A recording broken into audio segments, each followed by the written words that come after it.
I have another friend that predicts that that the age of AI will be the most human age. It will be because, as he suggests, human beings are naturally discriminatory, always have been, fight or flight from the early days. It's always been that way. And while AI seems to be a curiosity at the moment, we're very quickly distinguishing what is real and what is not. And therefore, it is in our nature to then emphasize what is real, emphasize what is human. We will naturally discriminate against AI very soon and show preference for what is human. The age of AI would be the most human age. Counterintuitive, or as Elon Musk would like to say, the most likely outcome is the most ironic.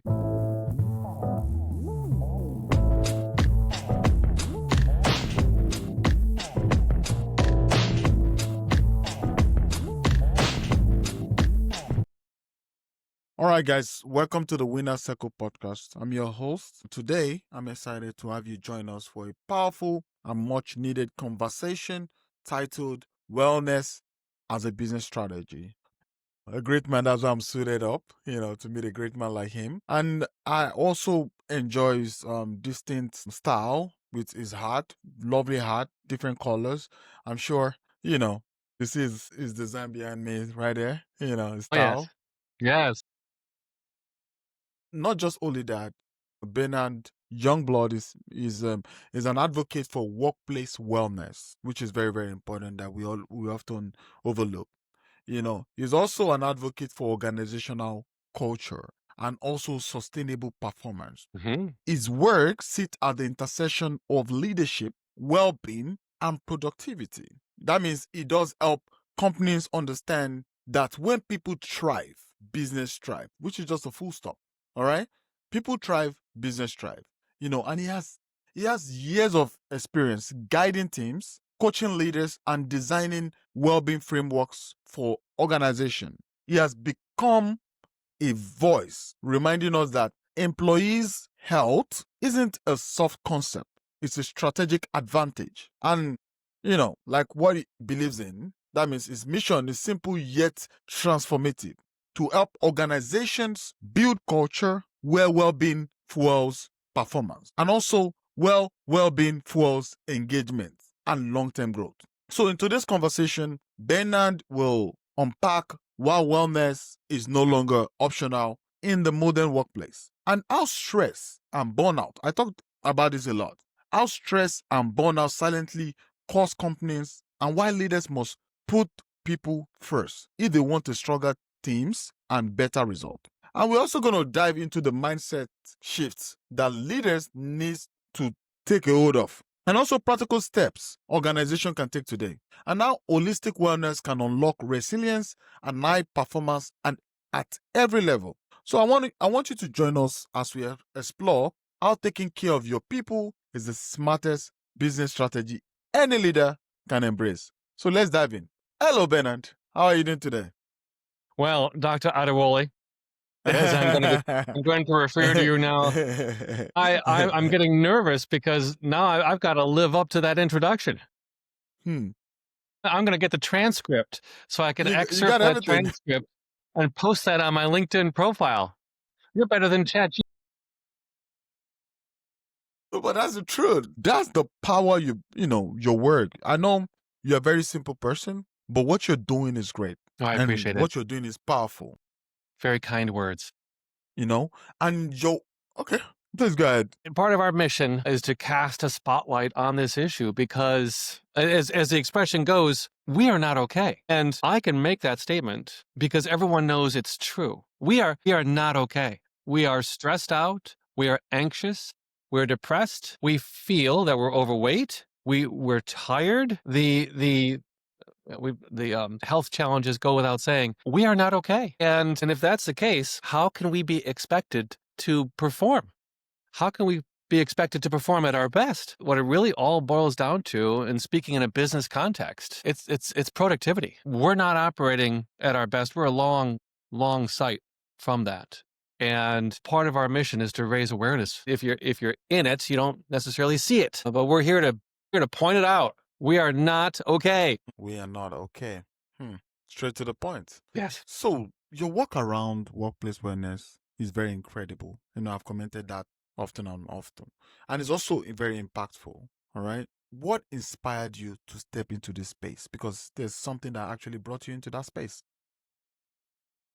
I appreciate the question. It's been a personal journey. Health and wellness is something that's always been important to me. I've been studying it for a long time. But even more recently, I'm getting to be an old man. One of the reasons I wear this hat is because I got a bald head. A number of years ago, like many of us, I came upon some nutritional challenges. So I went through the doctors and the diets and all the things that most folks explore when they enter upon this area of nutritional challenges. And not to put too fine a point on it for the audience, I don't have the ability to metabolize alcohol. So one glass of beer, one glass of wine, one glass of hard liquor, and I will be hung over the next morning. I can't do it. It's really strange. And I am a curiosity. I also don't have the ability to consume cannabis, which is a whole separate matter. I'm from Michigan. It's a big cannabis state, separate. Hmm. And that really woke me up to this idea that, or as I like to say, we are all dying at different rates. Hmm. We are chemical reactions in progress. And if we don't do well to maintain those chemical reactions, we break down. And that could be a stroke, it could be a heart attack, it could just be depression, anxiety, right? All the things. In our personal lives, that presents a significant challenge. But you take that to the working world and you compound it. I don't feel well. I don't have energy, but I've got to move this box, whether it's in the physical world or the electronic world. Like checking the boxes, I'm moving the boxes, I'm doing the job I need to do. Good luck. Makes it even more difficult to do. It was my personal journey that really focused me on this effort. I don't suffer a fraction of the ills of many of the folks I know that I've worked with over the years that have very serious problems. I should count myself lucky that I only have a few challenges, but it opened my eyes. Your eyes. So, but before becoming a wellness strategist, what experience shaped your understanding of leadership and organizational structure or culture? So I'm different than most. I've come to label myself an accidental serial entrepreneur. I did not intend to start all these companies. I'm on number 8 now, which I should have my head examined, I suppose. Mm-hmm. You might say I get bored easily, right? So as I've moved through these organizations, something I came to realize, and with the age of AI bearing down upon us, it's drawn it into stark reality. We've lost sight. I had one of my friends point out to me recently, modern, God bless them, they're doing the best they can. Modern executive leadership has lost sight of what it is what it is role in their organizations. We were introduced when I lived in New York. I worked for a management consulting company, so we built the dashboards, we engineered the KPIs, and we led the teams with the boards and the executives to coach them on how best to leverage the data. It's all about the data that was available to them. Unfortunately, we were dead wrong. And if I had a nickel, I've seen it countless times. When the MBAs come in and they convert everything to spreadsheets, if I had a nickel for every time I saw that, you could set your watch by it. It's only a matter of time before that company is going to go out of business. And a friend of mine, as I was about to suggest, point out to me that we need to stop treating businesses like machines. And it's very tempting to treat it like a machine. You got a spreadsheet, you got a dashboard, you got numbers, you got data. It's a machine. Turn the crank. There's all kinds of analogies attached to this. However, we know, and we'll talk about AI as well, but we know that a business is comprised of humans. And if a system that is comprised of humans you extrapolate that to the bigger picture, if you have a system that's constructed of humans, it is a system of humans. It can never be a machine. If you treat a group, an organization of humans like it is a machine, you're going to have a bad result because at the end of the day, those are people. And we need, although this is very challenging to say out loud, we need to treat businesses more like people. And notwithstanding the corporation and person argument that's been going on for decades, but we need to be more human. And if we bring AI into the conversation for just a minute, it's worth noting. I have another friend that predicts that that the age of AI will be the most human age. It will be because, as he suggests, human beings are naturally discriminatory, always have been, fight or flight from the early days. It's always been that way. And while AI seems to be a curiosity at the moment, we're very quickly distinguishing what is real and what is not. And therefore, it is in our nature to then emphasize what is real, emphasize what is human. We will naturally discriminate against AI very soon and show preference for what is human. The age of AI would be the most human age. Counterintuitive, or as Elon Musk would like to say, the most likely outcome is the most ironic. Thank you so much for that word you said. I've already preached that word many times. Then if you see an artwork designed by AI versus artwork designed by human, everybody knows that everybody wants something done by human compared to what AI is. Definitely, because it gives that customization and that personification connected to it. So in Yes. your own view, from what you've shared so far, what's the biggest misconception leaders still have about workplace wellness? I think it goes back to that analogy of the machine versus the human. They think that they teach this in business school. You have any given system, you provide inputs to that system, you then have outputs. This is dangerous territory, but I'm here for it. In business school, you taught 1 + 1 = 2, but I'm here to tell you, when it comes to human beings, that's not true. If you can boil it down to simply the family. When you take one woman and one man, you put them together, eventually you'll get 3, 4, 5, and 6, right? 1 + 1 does not equal 2.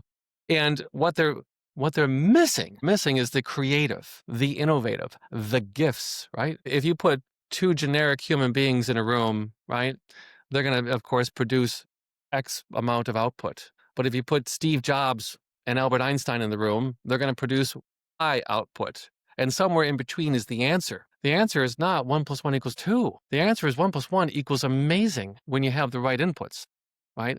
The right human, the right innovation, the right opportunity to be creative, the right opportunity to harness. I believe each of us has been given a gift or one or more. And if we are so lucky, as I like to say, if we are so lucky as to discover what those gifts are during our lifetime, is then our obligation to share them with the world. That's what God intended. When you take into account the gifts that we are given and our ability to leverage those, 1 + 1 = amazing. And they don't teach that in business school. Steve Jobs, people love to talk about him. The only college degree he had was calligraphy. Didn't have an MBA, PhD, economics, calligraphy. And the man founded the largest corporation at one point in the world. He didn't have meetings with people. He went on walks with people. He didn't put people on spreadsheets. He treated them like people. That's so weird. But yes, they're All missing right. component. The missing component. You were about to say something. Well, they're missing. So, and you get back to health and wellness. If you have people who are sick, with our HotLogic client, not to make a gratuitous promotion, we talk about this all the time. If you have any given people in a building and at lunchtime they're out looking for a burger, French fries, and a soda pop, that's a food coma by 3. If they're taking $25 out of their pocket to pay for a delivery service, that's traumatic all by itself. If they're getting by on energy drink and granola bars, that's not peak productivity. Maybe you can get away with that for a few days, some for a month. But in time, that's a crash and burn. And when you have a crash and burn, that's not productivity. And recognizing the proper, dare I say, care and feeding of your valued team members is the key to productivity. Well, thank you so much for sharing that. So now let's talk about wellness as culture. Yes. What does a truly healthy workplace culture look like? What does an unhealthy workplace culture look like? Now, where do I begin? How much time do you have? Unhealthy workplace culture. Let's get foundational with this. Unhealthy. I don't know if you're familiar with the expression. You can't ask a fish to climb a tree. One of the prime examples of unhealthy workplace culture is fostering an environment, right, that's not conducive to the participants of the program. Asking a fish to climb a tree, right? Asking an engineer to go for a walk in the woods, asking an artist to work in a gray cubicle, asking someone who has become comfortable working from home to report to the office, right? Asking someone who's an introvert, asking someone who's uncomfortable working with people to lead meetings, right? If you bring it down to basic principles, asking people to be someone whom they're not, right, is not a sound strategy. Respecting people for who they are, recognizing we're all, I'm a Bible thumping Jesus freak myself, to each his own, not respecting that person is not a beautiful child of God with gifts that are freely available to share. And then helping that individual to discover or leverage their gifts is a critical mistake and sets most organizations up for failure. So foundational, not recognizing people for who they are. And then number two, let's pretend, and this is very rare, but if we pretend you have an organization that does recognize people for who they are and what they're capable of. Number two, providing an environment that fosters the best possible performance, right? In terms of the location, the hours, and the nutrition and wellness that's available to them. If you have an office that's in the middle of a food desert, we call a food desert, an area, rural America, might not have too many restaurant options or fast food options in the area. If you set up an organization in a food desert and then only make available to them a soda pop machine and a candy bar machine on site, they have two choices. They can either bring their lunch, which, okay, that's a thing, or because they're going to forget their lunch from time to time, they're going to get by on a soda pop and a candy bar for lunch. And that doesn't work, right? And then number three, I'm going to tack on number three, healthy culture. Again, I try not to use too many biblical references, right? But I fail. Let me use the word failure. I make a practice of failure. One of the things I'm best at is failure. Boy, I fail. When I hit the wall, I'm at a full sprint. Man, I love spectacular catastrophe. I'm here for it, and I do it all the time. And it's really quite tragic. I don't like it, but that's just who I am. And an organization that does not recognize that we're all going to fail every day and build systems around being able to accept that failure and helping those individuals to learn. If you don't learn, it is a true fail. But if you learn a lesson, did you really fail? But setting up systems to help folks learn from their mistakes and leverage those valuable lessons. I'd rather hire a guy that screwed it up 10 times and has learned how to do it than to hire someone who has never made a mistake in their lives and they won't know what to do when that does happen. I don't want that person. I don't want to deal with that. True. I want the person who has failed time and time again and has learned how to get it done rather than the person who got it right first time out of the gate. Forget that. I'm too old to deal with that. But setting up systems that nurture, right, failure and helping people to learn and capitalize on it. If you can't do that, that's unhealthy. And just go out on a limb to say any organization that fails all three tests is doomed. Run away. Go find another place to work. They ain't gonna make it. All right, you're right. Thank you so much for that analysis. Made it very easy to understand. So I know there's another thing that people often it's two things actually, of which I'm gonna talk about. I'm just gonna want you to just put a nail on it and knock it out. So in your experience, what role would you say mental health play in organizational performance? What role does mental health play in a large organization? In organizational performance. Yes. Thank you for bringing that up.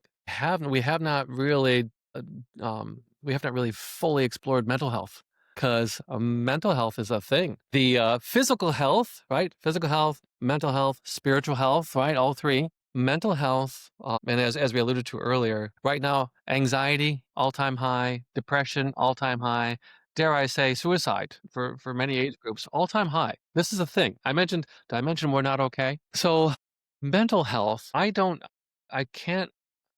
not gonna say mental health is more important than physical health or spiritual health. I'm gonna rank all three of those to be equally important, mental, physical, and spiritual. But mental health is I'm going to say is more difficult to foster, maintain, nurture than physical health. Physical health, you break down, it's food, nutrition, it's nutrition, fitness, and sleep. Physical health, nutrition, fitness, sleep. Okay, check those three boxes, you'll probably be good. Mental health, much more difficult, right? Family, friends, community, there's a lot of factors that play into it. Now, let's talk about the workplace. I'm not a family therapist. And I don't play one on TV. And I can't help you with your friends. They're your friends. Don't blame me. But we can talk about the workplace. Now, in the workplace, and this goes to a few of the things that we talked about already, mental health is something that I believe if it's recognized by leadership and this is important, this comes from the top. If it's recognized by leadership as a priority, it can be nurtured, it can be fostered, right? Can be provide a positive impact on the organization. The trouble comes in many cases is because at the end of the day, it's not. It's not recognized by leadership as a priority. We can speak to this.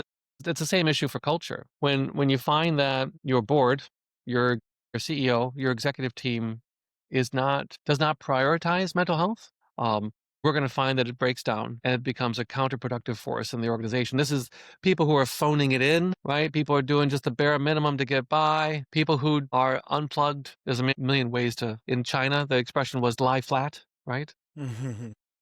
It's a silent protest. It can have a dramatic impact on the organization. Now, at the same time, notwithstanding providing access to mental health services, counselors, particularly in times of trauma and times of when incidents have occurred, and obviously these things have to be addressed.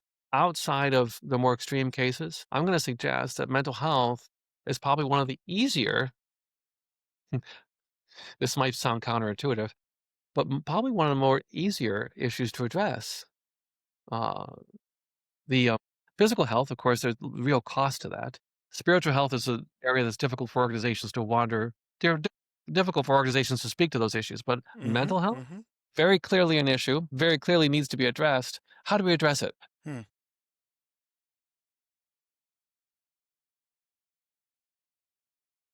can tell I'm not bashful about these things.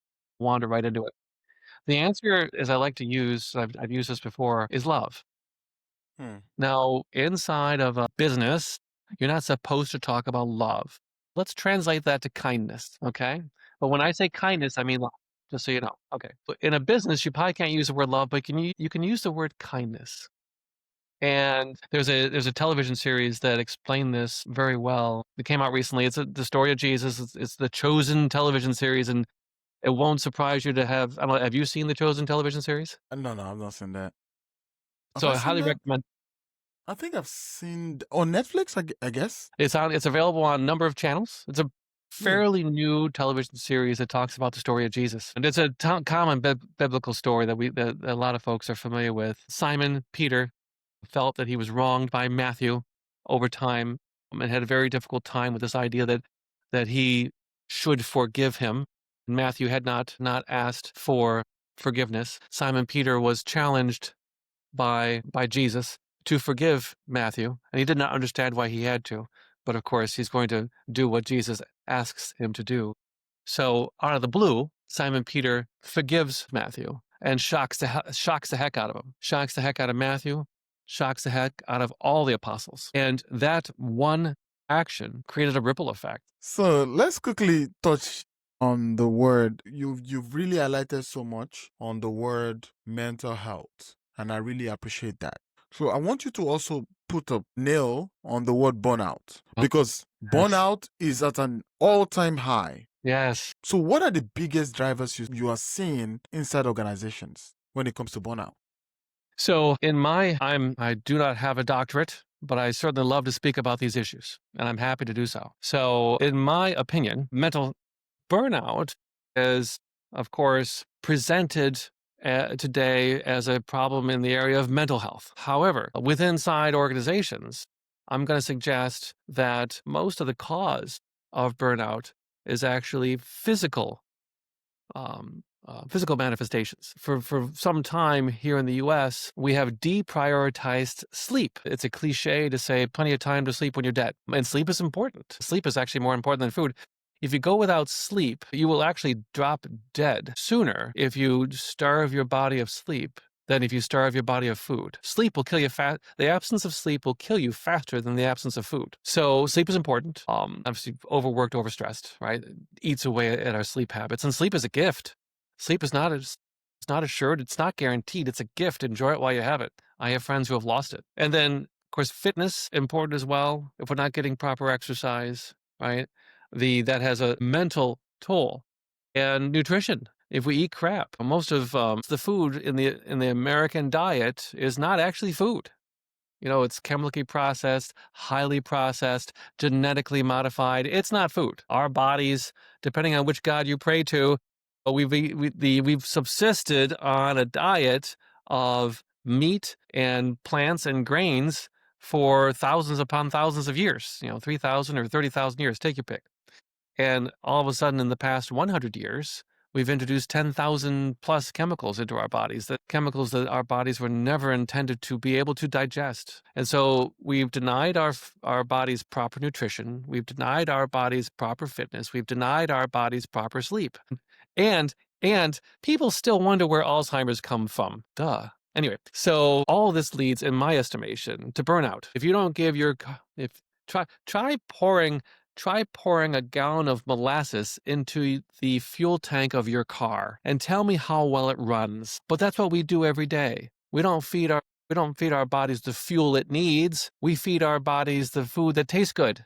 Well, molasses tastes great compared to gasoline. Why not put molasses into your fuel tank? Because that's stupid, right? But here we are. So in my estimation, most of the cause of burnout is poor physical fitness, nutrition, fitness, and sleep. And by the way, we have no one but ourselves to blame. That's not your employer punishing you necessarily. Mostly it's our own choosing, the choices we make every day. That, I think, is a much larger threat than a burdensome employer when it comes to burnout specifically. I don't know if that's the answer you expected. Yeah, it works. So for you now, with your experience with wellness, what is the biggest challenges facing workplace wellness right now? Well, if we're talking about wellness specifically, it goes back to physical wellness. The idea that... I mean in general, actually. Physical, spiritual, psychological, everything. Well, if I might, I'll take a departure and answer that question in a tangential manner. Because here comes AI, and it's going to have a dramatic effect on all businesses, large and small, service and product. And the reason why they call it creative destruction is because it'll be as horrible as it will be beautiful. Entire industries will collapse 100%. Entire industries will be born 100%. No question about it. Any expert would be fooled to tell you not. That's having an impact. Thousands of people are losing their job every day. Thousands of new jobs are supposedly being created. Only time will tell. But I think that if I might speak to a missed opportunity, I think if you're a large organization and you have a tremendous wealth of human talent at your disposal, it's a lot easier to keep the people you have than to recruit new ones. Changing course, recognizing the opportunity, helping your people to understand what it is that they offer, what the gifts are that they offer the world, is their greatest challenge. And as a side note to that, those who understand the potential of AI are going to be the most valuable among us and go to the highest bidders. And so a challenge for large organizations, if they don't shape up and, how should I say, turn the tide on these challenges, they're going to lose their best people. They're not going to get them back, and they're done. So I tell executives this all the time. If your organization can't get their culture right, you need to jump ship, because culture is hard to fix. And it's easier just to move on, because these organizations are not going to survive. They're not. Own expertise. Answered that very proper, just like I would want. And, you talked about AI. It made me pause a little bit, because I know if you look at what's the name? Organization, right? Organization like Amazon, maybe I should mention it. They're firing a lot of managers right now, and they're bringing in AI managers who's going to manage and going to manage effectively according to what they say, which is a big deal. All right? It's a big deal because now we're going to have somebody running a workplace who has no human feeling or sympathy, who's just going to tell you there's no emotional intelligence because it's not human, it's AI.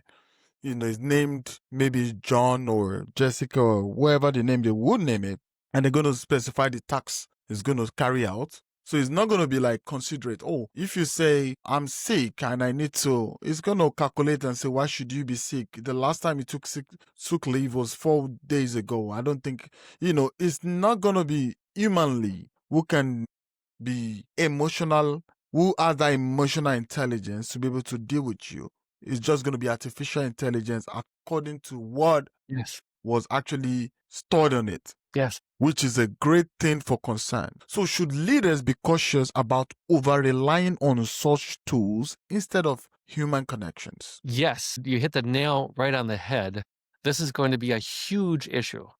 Treating people like machines is an incredible mistake. I think the challenge being treating people like machines often provides a short-term gain, maybe quarterly profitability, but long-term, treating people like machines will 100% lead to the destruction of the organization. It's not going to work. It's not going to work. If nothing more, the reason why they call them the wooden shoes that Dutch people are famous historically for wearing are called sabots. And the reason why they call this sabotage when you break down the organization is because they threw their wooden shoes into the machines to grind them to a halt. So if the organization doesn't suffer from poor performance by mistreating their people, treating them like machines, inevitably those people are going to either unconsciously or consciously sabotage the organization. The Amazon, let's call them out for just a minute. I'm a big fan. My whole family loves it, loves using the Amazon service. Remarkable service, that transformative to multiple industries. If I might speak well of Amazon, that organization understands the concept of moving at the speed of thought. The best part about Amazon is they're not bashful. They don't hesitate to try new things. They came up with a phone. They're going to the moon. They're doing all the things. They're not bashful. They don't hesitate to try new things. That is amazing. That, for a large organization, tremendous. Not many large organizations can do that, can move at the speed of thought. But you're right. One of the things that Amazon is well known for getting wrong is treating their people like machines. You have 6 seconds to make this delivery. Now you have 9 seconds to turn the corner. Now you have 12 seconds to get to the end of the hall. And if you don't, an automated message dings your whatever. I don't know how it works, but we've all heard the stories. You can't do that. It's not how you build long-term success. You're right. Now, as mentioned earlier, I talked about emotional intelligence. Tools they're introducing does not have emotional intelligence. So what role do you think emotional intelligence play in the process of wellness? Well, first of all, EQ, or emotional intelligence. In the age of AI, emotional intelligence will be more important than traditional intelligence, smarts, because as people have long... being able to, as humans, we now have access to AI tools, or as another friend put it to me, I've got a team of PhDs that I could turn to give me any answer I need. So IQ is less important. My AI tools give me a team of PhDs. It costs like $20 a month, and we're good to go. But emotional intelligence, AI will never, so far as I know, it's going to be a long time before AI is able to replace emotional intelligence. And again, humans, we're physical beings, organic chemical reactions in progress. As long regarded, the best way to deal with people is in emotional intelligence and being able to build teams, right? And foster culture and wellness and health and mental health. The key to success in all of that is EQ, or emotional intelligence, which sadly is becoming less common. Because again, the food systems we have leading bad nutrition leads to bad mental health, leads to low emotional intelligence. So emotional intelligence is becoming more rare, unfortunately, because our food, nutrition, and sleep systems don't support it. It's hard to be emotionally intelligent when you're exhausted, when you're anxious, when you're depressed. So emotional intelligence, I believe, will be the key factor of success in many, many individuals and organizations. All right. Thank you for sharing that. So, all right, everyone. I hope you're enjoying the powerful episode, the powerful conversation with Bernard Youngblood, a leader who's redefined everything for us and who's also redefining what workplace wellness truly means. What really stands out in today's discussion is how Bernard connects well-being, leadership, and performance in a way that's both practical and transformational. He's reminding us that wellness isn't just a perk or a nice to have. It's a business strategy that shapes culture, boosts productivity, and wellness in general. And also it strengthens the entire organization. To be honest with you, Bernard, I love how you break it down so clearly. Thank you, very kind. Because you're welcome. And, when people feel supported, we all know this. And when they feel valued, they love the place. They work even better than you need them.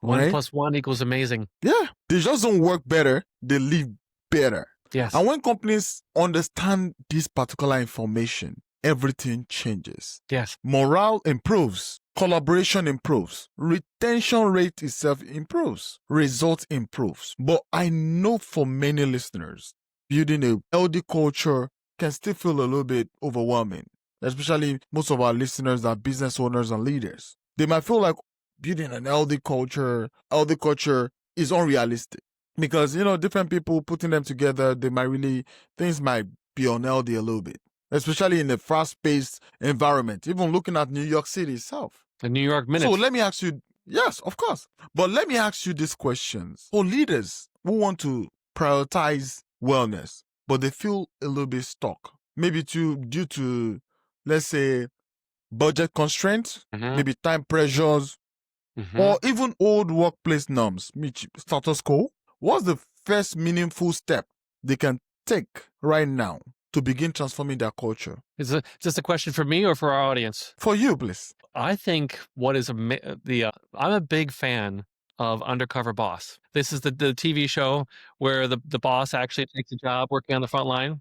I think what is necessary, because it's a cliche to say the rich get rich, the poor get poor. There's a gap, there's a gulf. The CEO is making $6 million a year, and the person on the front line is making $13 an hour, right? I think what needs to happen first is Undercover Boss, right? Put on an apron, put on the hard hat, right? Get on that front line, bust up that concrete, serve those French fries, whatever it is. I think it's important for leadership to perform those roles, to level set, to reset, call it what you will. And then I think in many cases, it'll be a transformative experience, right? For both parties, eventually. And take the lessons learned from that experience. Wrap a plan around that for how we bend the curve. You can't change overnight. You can't flip a switch.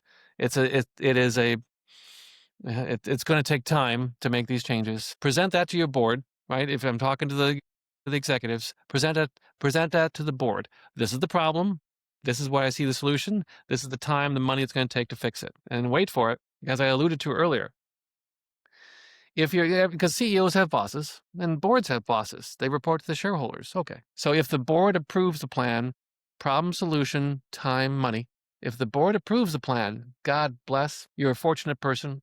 Go for it. Let's do it. Let's fix that organization. But on the other side of it, if the board says no, too expensive, too slow, can't do it. Here's my advice, one executive to another. Leave. Get out. Life is too short. Here comes AI.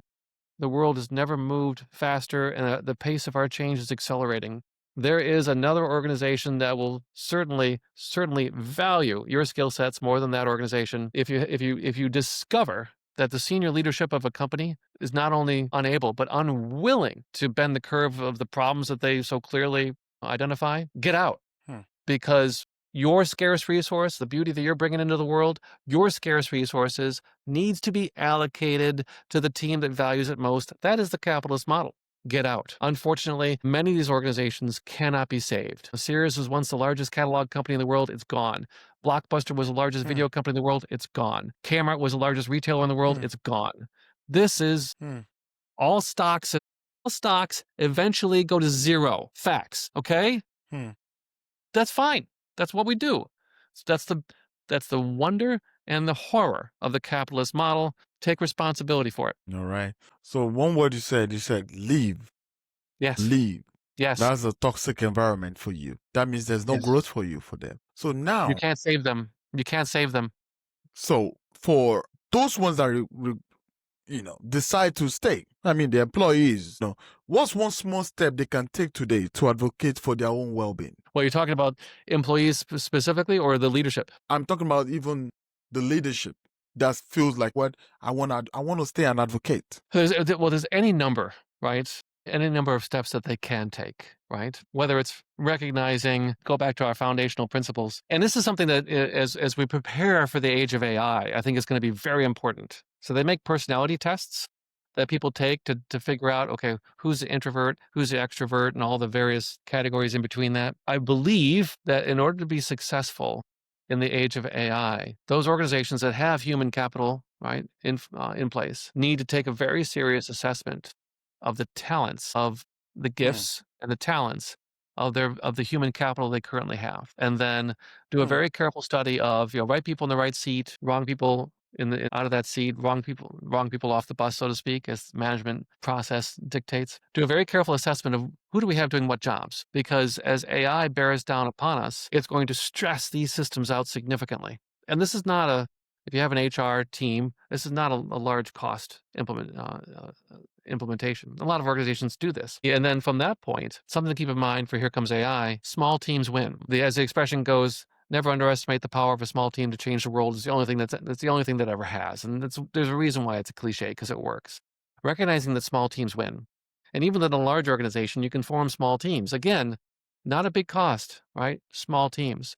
Why have 100 people working on a project when 6 people with AI tools can accomplish the work faster and better? Who do we have? Talent and gifts, small teams, and then autonomy, setting them loose to be able to do what needs to be done. These are not large cost projects, but what you're recognizing is a tremendous capital you have at your disposal and activating it. Because guess what? Here's the problem. In the age of AI, 4 people working out of a garage can compete head to head with a Fortune 500 company.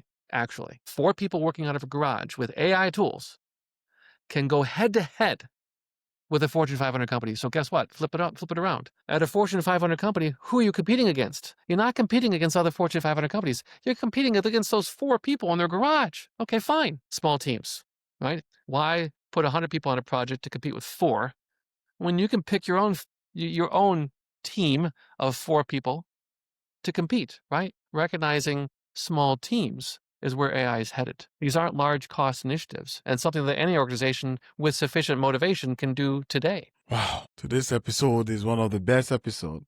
This is I the don't know about last that. one of the last episode of the because it's actually a silent killer that people underestimate, and we don't really talk about it often. We talk about finances, we talk about investment, we talk about building, Yes. acquisition, and we talk about a lot of things, but we never talk about wellness. Yes. I don't think if you check podcasts right now or you go online on YouTube, nobody's gonna let you know. They'll tell you how to make, how to employ, how to Yes. fire, it's just how to, but nobody tells you how to Well, you speak to an issue concern about the wellness. well, Yeah, please go ahead. you're speaking to an issue that's near and dear to my heart, because unfortunately, there's a lot of podcasts that talk about how to make money. There's a lot of podcasts that talk about how to build a business, how to exit a business. Unfortunately, a lot of those enterprises don't bring any beauty into the world. It's one thing to make money. Making money is important, no question about it. But let me challenge you further. In that business enterprise, what kind of beauty did you unleash into the world? Yes, you extracted cash. Great. Good for you. But did you bring any beauty into the world along the way? And the challenge being, can we do both? While you're making money, which is important, can you also unleash the beauty that was intended? Can you do that? Or are you just here to extract cash? Let's call us. And I think as humans, right? I think here in the United States, we have tremendous advantage, right? We should be thankful for the advantages we've been given. We should give back. One way that we can give back is to do better. Do better. Yeah. Do better. Yeah. Thank you so much for this outstanding conversation. It's almost 1 hour, and it just feels like we just got started like 10 minutes ago. There's 1 hour. Yeah. You've been out the best in me. Yeah, it's very interesting because you have a lot to share. And I would love to also bring you over again to this podcast so we can discuss more in-depthly about this topic. All right, probably we'll look at it in another angle, but this angle, we actually have a lot of information. And thank you so much for joining us today, sharing such practical, inspiring, and actionable insight on how prioritizing wellness can transform business from inside out, which is what we're looking for. Thank you so much. Thank you. How can people reach out if they really want to know more about this conversation? I'm on all the social channels, Bernard Youngblood, Facebook, Instagram, so on and so forth. ThinkPartners, HotLogic. If you really want to dig into wellness, HotLogic.com. I'll send you the links to put in the caption. But we're doing our level best to unleash some beauty into the world, and we will die trying. because that's what we're here for. All right. Yeah, we'll try and doing it. All right. Don't also forget to connect with us on social media and share your favorite takeaways or questions from this episode. And also make sure you follow, subscribe, and thank you for tuning into the Winner Circle podcast today. Remember, strong cultures, thriving teams, and long-term success start with care, clarity, and consistent action. Until next time, I'm Jay Adewole, encouraging you to keep leading with purpose and cultivating wellness at every level of your organization. Thank you, Benny. Thank you so much for being on the show. And I love your hat. Probably you're just going to send me one very soon so I can have a style. Probably I rebranded. I rebranded the podcast. All right, no problem. Talk to you soon. Bye. Thank you.